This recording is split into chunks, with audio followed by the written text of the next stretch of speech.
I'm going to start by showing you how I cut the strips of fabric. I used what's called a jelly roll. The jelly roll is pre-cut fabric of various designs that measures 2¼ by 42 inches. I cut the strips into 2¼ by 8½ using my rotary cutter and a healing mat, which is the green surface that I'm working on. The healing mat includes a line grid so that you can easily measure your fabric. The rotary cutter allows you to cut through several layers to save time.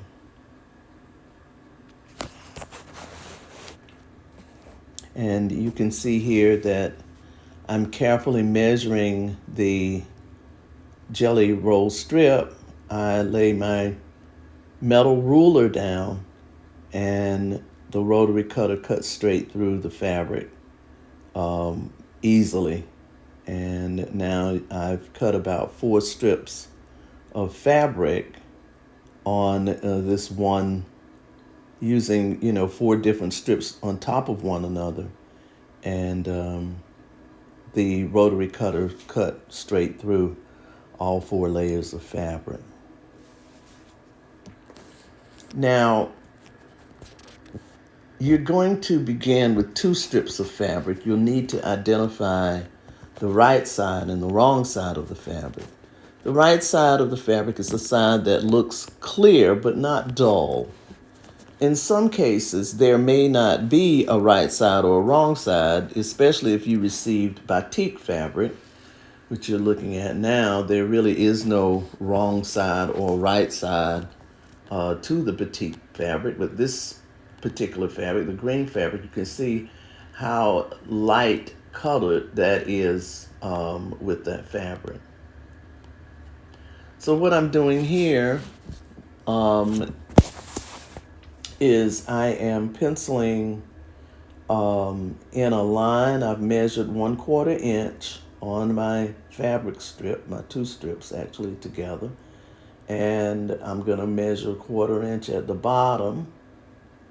And then once that is done, I'm going to draw a line, and that line will be the line that I use as a guide whenever I hand sew the pieces. So as I said, you're going to need to identify the right side and the wrong side of the fabric. And once you've done that, you're going to put together the 2 right sides. The right sides of the fabric should be facing one another. And you can see here how light colored that fabric is. And I'm going to thread my needle with about 18 inches of yarn. And I'm using red here because you're better able to see it. Normally I would either use a gray, I generally use a gray fabric.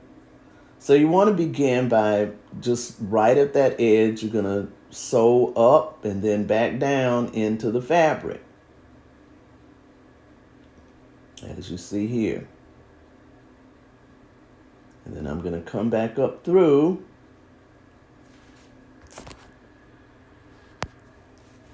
and here we begin to sew. And you can see here I'm going up, down. I'm actually gathering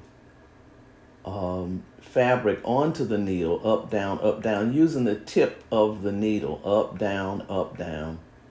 And I am sewing these 2 pieces of fabric together. And you can see the stitches right there as I continue to sew. And I'm going to sew all the way through, up, down, gathering that thread, gathering the thread onto the onto the needle. And I'm almost done with this strip. I continue to sew down to the end. And I'm going to continue to finish this one section. And I'm down at the end. And usually what I do is when I get to the end, I'm going to tie a knot. And you can see, I'm opening this up and you can see what it looks like after it's opened up. So you can see that right side, that wrong side together. So that strip has been sewn. Now I'm going to gather another strip and I'm going to sew that onto what I'd already started. So that piece of fabric, and that's a piece of batik fabric, so it doesn't really have a right or wrong side. I'm going to place that, what I chose as the right side could be either side on the batik fabric. And I'm going to once again go ahead and mark my 1/4 inch seam. And I'm kind of using the guidelines on the grid, but I think I'm going to just take the ruler and just draw it out. Just draw the measure 1/4 inch using the ruler and then work from there. So here I am marking the fabric once again, 1/4 inch with the new piece of fabric now. I've got that batik fabric next to, right side up next to the green fabric. I'll make sure I get that accurate. And then once again, I'm going to sew. I'm going to draw my line. And once the line has been drawn, I can begin to attach the third piece of fabric. So once again, and you can see right sides together, and that's the right size that I chose. It could have been the other side. And once again, I'm going to go ahead and start at the edge, tie a knot in my thread at the end. You want to make sure you tie that knot on your thread. You don't want for it to go straight through, so make sure you tie that knot to your thread. And I'm going to once again go in, up, down, to start the next seam. And so I'm going to continue to sew down through the fabric, back up, and I'm gathering stitches onto my needle, so to save a little bit more time.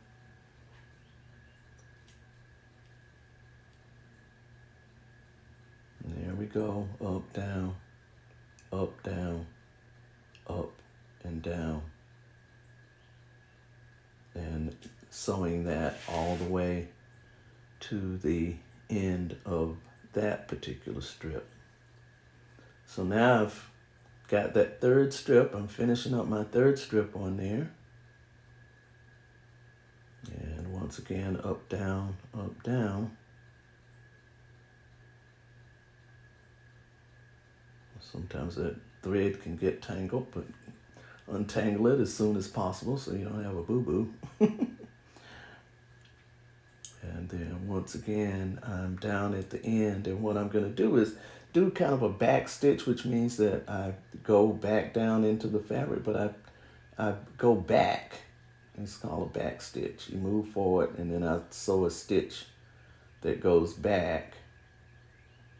And I'm doing that because I want to secure the end. So you can just sew down into the end of your fabric as far as you can.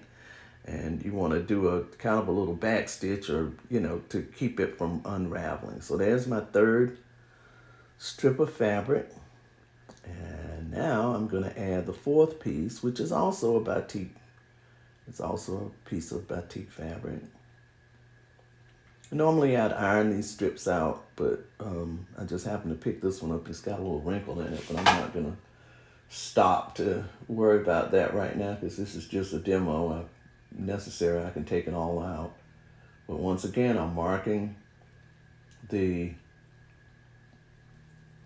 strip of batik. I'm marking that 1/4 inch to sew that 4th strip of fabric on. I'm going to measure it and then draw my seam in pencil. And I apologize for my growling cats. And then I'm going to start and get my needle, my thread, tie a knot in it. I just kind of roll it around my finger until it knots, a loop around your finger, and then you pull it off and until it knots. And then I'm sewing back down into that 4th piece of fabric. And, this can go fairly quickly. If you're a person that likes to sew, the beautiful thing about sewing is you can take your sewing project with you wherever you go, and you can just sit there and piece fabric together by hand, as an activity. It's great to take on beach trips and stuff like that, and you can make all sorts of, little small things like napkins and stuff like that can be sewn together, quilted. And especially if you like to sew and you've got a lot of fabric, there are a lot of projects that you can take with you as you move about over the summer. And by the end of summer, you have a nice project. So here I am. I'm going to sew back down into this so I can close off this seam, which is the 4th piece of fabric, and cut that with my scissors. I normally have a smaller pair, but I couldn't find them. And so we're going to open that out, and voila, there are your 4 strips of fabric sewn together. And they measure it should be measured around 8 by 8.5 by 8.5. So this strip is pretty accurate. My ruler is a little shorter than 8.5, but I'm assured that it's right. So there's the wrong side of your sewing piece, and we're going to go ahead and get the iron out. Now, one thing I want to say, this is demo. The iron is not on. I'm just showing you how to iron your seams. These seams I've got going all one way, but do not iron on top of your healing mat because it will forever ruin it.